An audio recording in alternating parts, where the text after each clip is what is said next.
Varicose వ్యాధితో బాధపడుతున్నారంట. తక్కువ ఖర్చుతో ట్రీట్మెంట్ కావాలి అనుకుంటే ఎవిస్ హాస్పిటల్ని సంప్రదించండి. నమస్తే రమ్య గారు. నమస్తే జయ. చందమామ కథ ఒకటి చెప్పుకుందామండి. కొన్ని ట్విస్టులు ఉండే కథ ఓకేనా? సూపర్. పూర్వం ఒక రాజుగారు ఉండేవారు. ఈయనకి భూమి మీద ఎవరి దగ్గర లేని వస్తువులు తన దగ్గర ఉండాలని కోరిక. స్పెషల్ వస్తువులు, గొప్పవి, ఎవరికి దొరకనివి, అబ్బా అని ప్రతి వాళ్ళు ఆశ్చర్యపోయేవి. మనలో కూడా చాలా మందికి ఉంటుంది అట్లా. ఈ రాజుగారు ఎక్కడెక్కడో అద్భుతమైన వస్తువులు తెప్పించుకునేవాళ్ళు. ఈయనకి మహాద్భుత సౌందర్య రాశి అని ఒక కూతురు కూడా ఉండేది. కూతురు అందం చూసుకుని చాలా గొప్పగా ఉండేది ఆయనకి. అయితే ఆయన రకరకాల వస్తువులు తెప్పించుకునేవాడు, ఆ దేశం నుంచి ఈ దేశం నుంచి. ఈయనకి ఎప్పటి నుంచో ఒక సరదాట. అదేమిటి, నేల మీద నడిచే పడవ కావాలి ఆయనకి. బాగుంది. చూడు వింతగా, నీళ్లలో నడుస్తాయి, నేల మీద నడవటం ఏంటి చెప్పు. అయితే ప్రతి వాళ్ళు తన దగ్గరకు వచ్చిన వ్యాపారస్తుల్ని వాళ్ళని వీళ్ళని వచ్చేవాళ్ళు పై దేశాల నుంచి, నేల మీద నడిచే పడవ దొరుకుతుంది అని అడిగేవాడు. అలాగే ఎలాగుంటుందండి అని ఏదో చెప్తారు కదా జనం. అలా ఏం ఉండదండి, అలా లేదండి, మేము మా వాళ్ళు ఎవరు చెయ్యట్లేదు, ఇలాంటి మాటలు వినపడేవి. ఆయనకి ఏమనిపించింది, ఎవరైతే ఈ అపురూప వస్తువుని సాధించి పెడతారో వాళ్ళకి అర్ధరాజ్యం ఇచ్చి, అర్ధరాజ్యంతో పాటు అపురూప సౌందర్య రాసైన కూతుర్ని కూడా ఇస్తానని అనబుద్ధి అయింది. పెద్దగా ఊళ్ళో చాటింపు వేయించాడు. నేల మీద నడిచే పడవని ఎవరు చేసి పెడతారో వాళ్ళకి అర్ధరాజ్యం ఇస్తాం, అమ్మాయినిచ్చి పెళ్లి చేస్తాం. ఊళ్ళో ప్రతివాడికి ఆశ పుట్టింది. అయితే ఈ ఊరిని ఆనుకుని ఒక అడవి ఉంది. ఆ అడవికి చివర్లో ఒక కట్టెలు కొట్టుకునే వాళ్ళ కుటుంబం ఉండేది. ఆయనకి 3 జమాజెట్టీలు లాంటి కొడుకులు ఉన్నారు. వీళ్ళు ఏం చేసేవాళ్ళు, ఈ ఊళ్ళో దేశంలో ఎవ్వరికి అద్భుతమైన చెక్క కావాలన్నా వాళ్ళ దగ్గరికే వచ్చేవాళ్ళు. వీళ్ళు మంచి కర్రని సెలెక్ట్ చేసి ఇచ్చేవాళ్ళు. ఏ వస్తువు కావాలన్నా ఈ వస్తువుకి ఈ చెక్క, దానికి చెట్టు, దానికి ఇంత వయసు ఉండాలి, ఇంత ముదురు, అవన్నీ తెలుసు వాళ్ళకి. ఈయన అన్నాడు, ఏరా రాజుగారు అమ్మాయిని ఎంచక్క పెళ్లి చేసుకోవచ్చు కదరా, ఏదో ఒక ప్రయత్నం చేసి మంచి కర్రలు ఏమన్నా చూసి ఆ నేల మీద నడిచే పడవ ఏమిటో చేయండిరా అన్నాడు. మొదటి రోజు పెద్ద కొడుకు బయలుదేరాడు. వాడు ఒక గొడ్డలు పుచ్చుకుని, వాళ్ళ అమ్మ ఏదో ఫుడ్ కట్టించి అన్నం కట్టిస్తే అన్నం పుచ్చుకొని వెళ్ళాడు. ఒక పెద్ద చెట్టు చూశాడు. అది చాలా వయసు ఉంది, తేలికగా ఉంటుంది, కర్ర బాగుంటుందని ఆ చెట్టు కొట్టడానికి ఉద్యుక్తుడయ్యాడు. చెట్టు కొంత మటుకు దాన్ని అంతా సైజ్ చేశాడు, కిందంతా కొంత కొట్టాడు. కొట్టాక ఎండెక్కిపోయింది. అన్నం తిని పని చేద్దాం అనుకున్నాడు. అన్నం తింటానికి కూర్చున్నాడు. ఒక నీలం రంగు పిట్ట, అదేంటి మాట్లాడే పిట్ట అని ఫేమస్. అది ఎట్లా పరిగెత్తుకుంటూ వచ్చి నాకు కాస్త పెట్టు, నాకు కాస్త పెట్టు అంది. అనేసరికల్లా ఆ పిట్టలకు అన్నం పెడతారా ఎవరైనా, నేనేం పెట్టను అన్నాడు. అనేసరికల్లా ఏం చేస్తున్నావు అంది. ఏం చేస్తున్నావు, నువ్వు ఇక్కడ ఏం పని చేస్తున్నావు అని అడిగింది. ఏమన్నాడు, మంచం కోళ్ళు చేయటానికి కర్ర కోసం వచ్చాను అన్నాడు.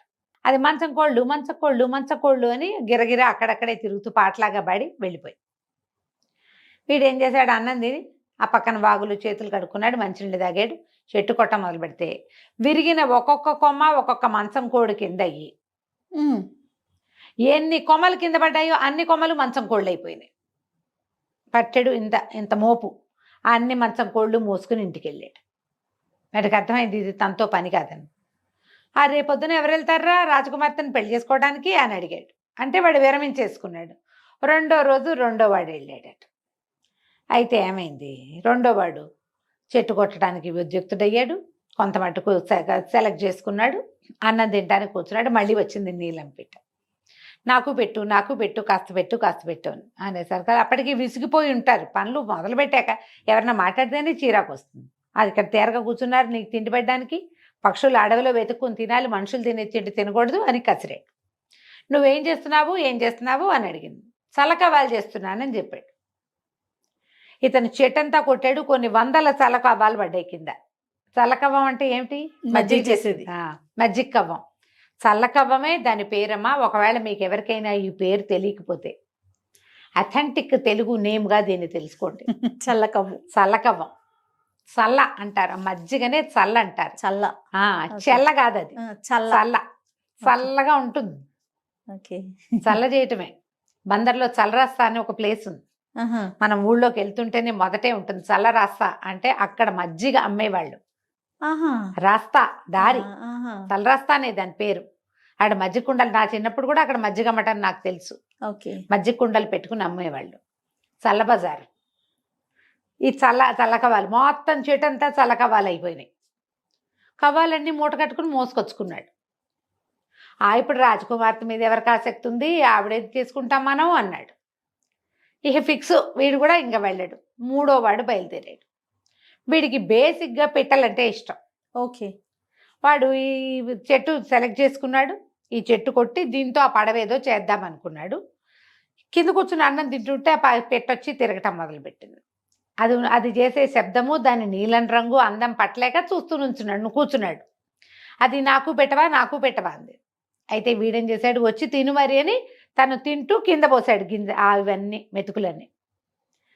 పక్షులు ఇట్లా చేత్తో తినవు కదా, కింద పడినవి ఏరుకుంటాయి. వాడు గిన్నె పక్కకి తీస్తే అది వచ్చి ఏరుకుని తిన్నది. ఏం చేస్తున్నావు అని అడిగింది. చేస్తున్నావంటే నేల మీద నడిచే పడవ చేస్తున్నానని చెప్పాడు. నేల మీద నడిచే పడవ అని అరుచుకుంటూ పోయింది పిట్ట. తర్వాత వీడు కొమ్మలు కొడుతూ ఉంటే ఒక పడవకి కావలసిన చెక్కల్లాగా ఒక్కో కొమ్మ విరిగి వాటంతట అన్నీ అవి పడవ షేపులో నిలబడి అక్కడ కనపడ్డాయి. ఆ పిట్టకు అట్లాంటి శక్తి ఉంటుందన్నమాట. దాన్ని డిస్ప్లేస్ చేయకూడదు. వీడు చక్కగా ఏం చేశాడు, చెక్క మేకులు పెట్టుకుని అన్ని దిగొట్టి చూస్తే చక్కగా నడుస్తుంది పడవ. దాంట్లో కూర్చుని అటెళ్ళు ఇటెళ్ళు అంటే నడుస్తుంది అది. ఎందుకంటే ఈ పిట్ట తాలూకు మహిమ వల్లే తయారైంది అది. వీడేం చేశాడు, ఇంకా రాజుగారి దగ్గరికి వెళ్ళటమే తర్వాయని ఆ గొడ్డలి పడవలో పడేసుకుని పడవ మీద వెళ్ళటం మొదలుపెట్టాడు. రాజుగారి రాజ్యం వైపుకి వెళ్ళాలి అని చెప్తే అది అటు నడుచుకుంటూ పోతుంటే ఏమైంది, ఒక చోట ఒకడు నేల మీద బాసిపెట్లు వేసుకుని కూర్చున్నాడు. వాడి చుట్టూతో బోల్డని ఎముకలు ఉన్నాయి, జంతువులు. పళ్ళతో గీరుతుంటే ఈడు ఆగి అన్నాడు, ఓనా ఏముందని గీరుతున్నావే అందులో, అంతా అయిపోయిందిగా అనేసరికి వాడు అన్నాడు, చచ్చే ఆకలిరా బాబు, నాకు మొత్తం 100-150 ఎకరాలు తినేశాను, ఆకలి ఎంత తిన్నా తీరదురా, ఏం చేయను మరి, అందుకని ఇదేదో చేస్తున్నానంటే నేను రాజుగారి ఇంటికి వెళ్తున్నా, బోల్డ్ భోజనం దొరుకుతుంది, దా నాతో రా, పడవెక్కు అని వాడిని ఎక్కించుకున్నాడు. రోజు భోజనం దొరకాలి అంతే. ఎక్కించుకున్నాడు. వెళ్తూ ఉంటే దూరం నుంచే వీళ్ళకి కనపడుతుంది, అక్కడ అడవి చివరిలో ఒక బావి ఉంది. ఒకడు కుండతోటి నీళ్లు తోడి కుండతోటే తాగేసి మళ్ళీ తోడేస్తున్నాడు. ఇంత కుండ నీళ్లు తాగాక మళ్ళీ తాగలరు ఎవరైనా? అదే కదా. ఇది చూసి, ఓనా ఏంటన్నయ్య అంత అసనిఘాతంగా తాగుతున్నావు నీళ్ళు అంటే, దాహం రా బాబు, నాకు బాగున్న రోజులు డబ్బులున్న రోజులు పీసేసి కుండలు సారా తాగేవాడిని, ఇప్పుడు డబ్బులు లేవు, కుండ ఎత్తుకుని తాగితే కానీ సాటిస్ఫాక్షన్ ఉండదు, అందుకని నీళ్లు తాగుతున్నానంటే నాతో రా నువ్వు అని చెప్పి ఎక్కించుకున్నాడు. ఎక్కించుకుంటే ఇంకా ముందుకెళ్తే ఒకడున్నాడు, ఒక పెద్ద బలశాలి, నడుచుకుంటూ పోతున్నాడు. సగం అడవిని ఎత్తి భుజం మీద పెట్టుకుని ఉన్నట్టు వాడు. అడవి సగం ఉంది వాడి భుజం మీద. ఓనా ఎక్కడికన్నా వెళ్తున్నావు అంటే, నేనేం చేయనురా, మా సవితల్లి దగ్గర పెరిగాను నేను, ఆవిడ ఎన్ని కట్టెలు తెచ్చినా చాలేదంటుంది.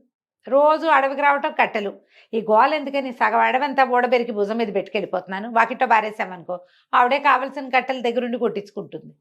10 చెట్లు కొట్టుకెళ్తే ఆవిడకి నచ్చట్లేదు అని చెప్పి అడవిని మోసుకెళ్తున్నాడు. వాడితో అన్నాడు, నీకు రాజుగారి దగ్గర పెద్ద పని ఇప్పిస్తాను, నాతో రమ్మన్నాడు. వాడిని కూడా ఎక్కించుకున్నాడు. ముందుకెళ్తే ఒకడు పొడుగ్గా ఉన్నాడు, వాటిలో ఉఫ్ అని ఊతున్నాడు, పైకి గాలి ఊతుంటే వీళ్ళు పడవాపారు.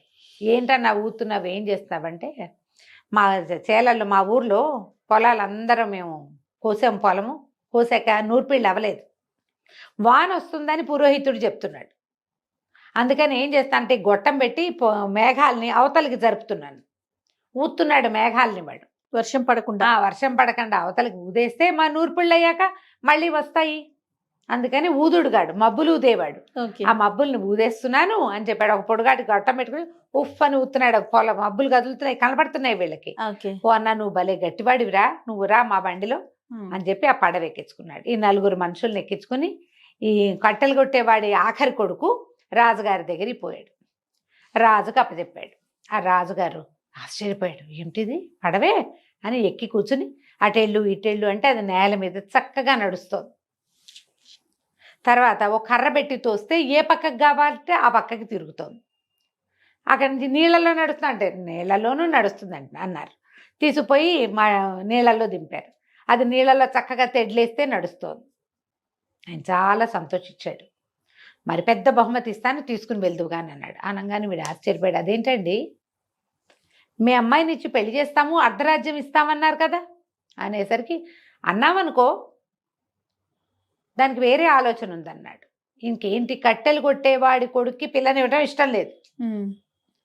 వీడు చూస్తే మరి బైతులా ఉన్నాడు. బయటవాడికి ఇంత అందగత్తెను ఎట్లా ఇస్తాం పిల్లని, అందుకని ఇవ్వబుద్ధి లేదు. వాడికి ఇంత డబ్బు ఇచ్చి పంపించేద్దాం అనుకుంటున్నాడు. కుర్రాడు అన్నాడు, ఏమిటి అడ్డంకి ఏముందో చెప్పండి మీకంటే. అది కాదు, మేము 6 నెలలకు సరిపడా సంబారాలన్నీ కొని కొట్లు గదులన్నీ నింపాం. పెళ్లి చేయాలంటే పాత సరుకులతో పెళ్ళేటా చేస్తాం, ఆ సరుకు అంతా ఖర్చు అయ్యాక కొత్త సరుకు తెప్పించి పెళ్లి చేయాలి. 6 నెలలు పడుతుంది, వెళ్ళిరా అన్నాడు. అనేసరికి వీడన్నాడు, ఓ అదొక పెద్ద పనే ఏమిటండి, మీకు సరుకు అయిపోవాలి అంతే కదా అని, ఓ పెద్దన్న ఇట్రా అని ఆ తినేవాడు ఉన్నాడు కదా, వాడికి ఆ కొట్టు గదులు చూపించాడు. ఇందులో ఉన్న సంబారాలని వండించుకుని తినే అన్నయ్యని ఇష్టం. వాడు ఒక్క రోజులో మొత్తం 6 నెలలకు సరిపడా తిండి తినేసాడు. మర్నాడు పొద్దున వచ్చాడు, కొట్లు గది ఖాళీ, మీరు కొత్త సంబారాలు తెచ్చుకోవచ్చండి, పెళ్లి చేసుకోవచ్చు, పెళ్లి చేసేస్తే పిల్లని తీసుకెళ్ళిపోతానన్నాడు కట్టెలు కొట్టే అబ్బాయి. రాజుకు నచ్చల, ఏం చేయాలో తెలియలే. అదేముంది, తిండి ఒకటే కాదు కదా, సంవత్సరానికి సరిపడా సారా పీపాలు నిలవబెట్టాం, పెళ్ళి అనగానే కొత్త ద్రాక్షరసం చేయించాలి, ఈ సారా అంతా ఇప్పుడు ఖర్చు అవ్వాలి, దానికేముంది, మన దగ్గర ఇంకోడు ఉన్నాడని రెండో వాడి అన్నయ్యని, తాగే అన్నయ్యని తీసుకుపోయి పంపించాడు. వాడు బ్రహ్మాండంగా మొత్తం పీపాల సారా అంతా తాగేసి, ఆహాహా ఇవాళ పండగలాగా ఉందిరా తమ్ముడు, ఎప్పుడూ చిన్నప్పుడు తాగాను ఇంత ఎక్కువ, చాలా బాగుంది, నీ పెళ్ళికి ద్రాక్షాసవం చేస్తే అది కూడా రుచి చూస్తానే అని బ్రేవని తేంచుకుంటూ పోయాడు. రాజు కొళ్ళు మండిపోయిందమ్మో, వీడు ఏదో మోసగాడిలాగా ఉన్నాడని కాల్బలం ఒక 1500 మంది వీళ్ళున్నారు అతని దగ్గర, కాలిబంట్లు, వాళ్ళని కేకేశాడు, ఈ కట్టెలు కొట్టే అబ్బాయిని పంపించేసేయండి ఊళ్ళో ఇచ్చాను. వీడేం చేశాడు, ఆ సగం అడవిని భుజం మీద పెట్టుకునేవాడు ఉన్నాడుగా, వాడిని కేకేశాడు, ఓ అన్నయ్య ప్లీజ్ కాస్త వీళ్ళ సంగతి చూడవాని. అతను ఏం చేశాడు, వచ్చేటప్పుడు అడవంతా అక్కడ పెట్టి ఒక పెద్ద చెట్టుని మాత్రం తనతో తీసుకొచ్చాడు. ఆ చెట్టు అడుగును పట్టుకుని చెట్టుతో సహా మొత్తం ఈ 1500 మందిని ఊడ్చిపారేశాడు వాడు. వాడు అడవిని భుజం మీద పెట్టుకునేవాడు సామాన్యుడా వాడు, అదే కదా. 1500 మంది ఎక్కడున్నారో సోదిలో కూడా లేకుండా పోయారు. ఊడ్చేసాడు అంతే. ఇంకా ఏం చేయాలో తెలియలే. సరే ఈయనన్నాడు, ఇట్లా కాదని చతురంగ బలాలు దించాడు. దించిదే వీడు ఈ ఆఖరి వాడు ఉన్నాడు కదా మబ్బులు ఊదేవాడిని, అన్నయ్య కాస్త వీళ్ళ సంగతి చూడమా అంటే, ఏముంది వాడు ఆ గొట్టమిటి ఉఫ్ ఉఫ్ అని ఊదేశాడు. ఎవరి దగ్గరకు వస్తే వాళ్ళందరినీ ఊదిపారేయటమే. మొత్తం జనమంతా అవతలకి వెళ్ళిపోయారు, ఏనుగులతో సహా దొర్లు వెళ్ళిపోయినాయి. మబ్బుల్నే ఊదేవాడికి ఏనుగులేని లెక్క. రాజు ఆశ్చర్యపోయాడు, అమ్మో వీడితో చాలా కష్టం, వీడు ఏదైనా చేసేలాగా ఉన్నాడంటే. మంత్రులు అన్నారు, ఎందుకు వచ్చిన తలకైనప్పండి, మీరు అడిగిన విచిత్రమైన వస్తువుని పట్టుకొచ్చాడు అంటే వీడు ఏదైనా చేయగలడు. పైగా వాడి దగ్గర ఉన్న 4 చెండప్రచండులుగా ఉన్నారు, పిల్లనిచ్చి పెళ్లి చేయండి, మాట తప్పిన అది వస్తుందండి మీకు అనేసరికి సరేనని ఆయన ఏం చేశాడు, రాజకుమార్తెనిచ్చి పెళ్లి చేసి అర్ధరాజ్యాన్ని వాడి చేతిలో పెట్టాడు. వాడు ఈ 4 కొంచెం కంట్రోల్లో పెట్టుకుని, ఒకడికి ఆహారము, ఒకడికి సారా, ఇంకొకటికి చేతి నిండా వాళ్ళిద్దరికి పనులు ఉండేలాగా చూసుకుని 4 మంత్రులుగా పెట్టుకుని ఆ రాజ్యాన్ని హాయిగా పరిపాలించాడు. కంచికి మనం ఇంటికి. చాలా చాలా బాగుంది రమ్య. నమస్తే. నమస్తే.